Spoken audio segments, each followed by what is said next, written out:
Berita Indonesia Link, beritanya orang Indonesia. Jangan lupa subscribe ya.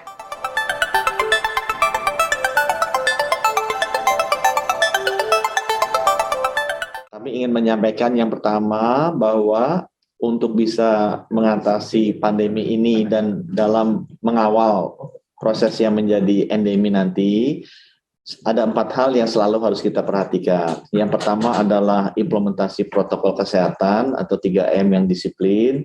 Kedua adalah implementasi dari surveillance atau 3T juga yang disiplin. Ketiga, implementasi dari vaksinasi yang cepat dan menyeluruh, serta yang keempat, persiapan dari rumah sakit kita.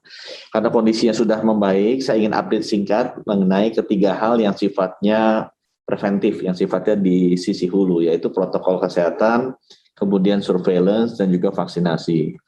Dari sisi protokol kesehatan, kami mengawal terus proses pendidikan tatap muka, karena kami juga percaya bahwa seluruh murid-murid di Indonesia ini harus belajar secepat mungkin agar kita tidak kehilangan kesempatan untuk mereka meningkatkan pengetahuan mereka langsung dengan guru-guru mereka. Untuk itu perlu dikawal dengan metode surveillance dan protokol kesehatan yang baik.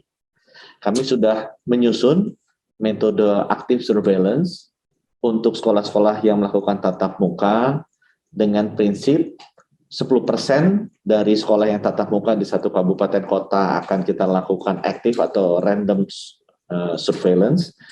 Dari situ kemudian kita bagi secara proporsi ke kecamatan-kecamatan yang ada di kabupaten kota tersebut.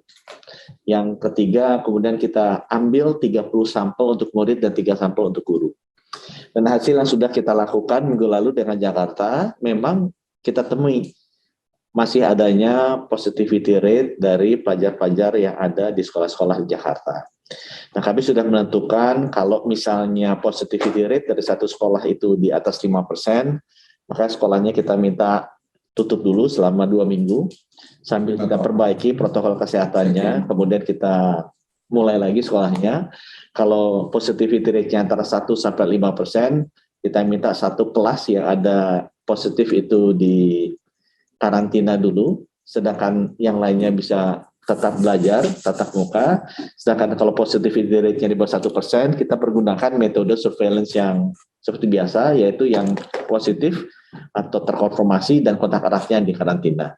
Diharapkan dengan menjalankan disiplin seperti ini, kita bisa mengidentifikasi atau mensurvei secara dini kalau ada pelajar-pelajar kita yang positif dan tidak perlu menunggu sampai itu menjadi besar sehingga harus menutup seluruh kota. Jadi hasilnya sudah ada di Jakarta, memang ada yang positif dan saya terus bekerja sama dengan Kementerian Pendidikan untuk bisa meningkatkan kualitas surveillance ini. Kita juga di sisi surveillance juga terus memonitor adanya varian-varian baru, baik itu varian Mu maupun Lambda, termasuk juga varian-varian mutasi Delta yang ada di Indonesia. Dan memang sudah terjadi beberapa mutasi juga dari Delta ini di seluruh dunia, dan itu yang kita monitor secara ketat untuk memastikan kita siap dan tidak terlambat kalau ada masuknya mutasi-mutasi baru ini ke Indonesia. Yang sekarang kita jaga dengan cukup ketat di semua perbatasan kita. Dari sisi vaksinasi, kami laporkan bahwa per hari ini sudah 94 juta orang Indonesia yang divaksinasi dosis pertama. Indonesia ada di ranking kelima dunia, kita naik satu tingkat karena menyusul Jepang yang ada di kisaran 80-an juta orang. Ya, suntiknya sudah 148 juta, ranking ke-6 dunia, dan kita juga sudah melampaui 2 juta suntikan per hari di bulan September ini. Ya. Total vaksinnya sudah kita terima ada 222 juta, 193 jutanya sudah kita kirim ke daerah, sudah disuntikan 148 juta. Jadi total stok yang ada di kita masih ada di kisaran 70 jutaan, masih cukup banyak. Nah, sekarang kita terus membicarakan bagaimana percepatan vaksinasi ini. Yang terakhir, mungkin juga sudah ramai di media mengenai adanya potensi obat-obatan baru. Kementerian Kesehatan terus bekerjasama dengan BPOM dan rumah sakit vertikal untuk melakukan review dan uji klinis dari semua obat-obatan baru. Baik itu sifatnya monoclonal antibodies, ya, banyak yang dibikin oleh Eli Lilly atau Regeneron atau juga dari Celltrion dari Korea, tapi juga bisa obat-obatan antivirus baru seperti yang sekarang lagi rame didiskusikan molnupiravir dari Merck.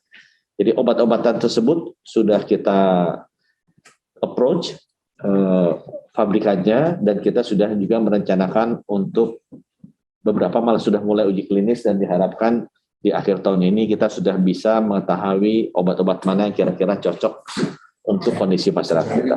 Mungkin dari kami demikian. Terima kasih. Wassalamualaikum warahmatullahi wabarakatuh.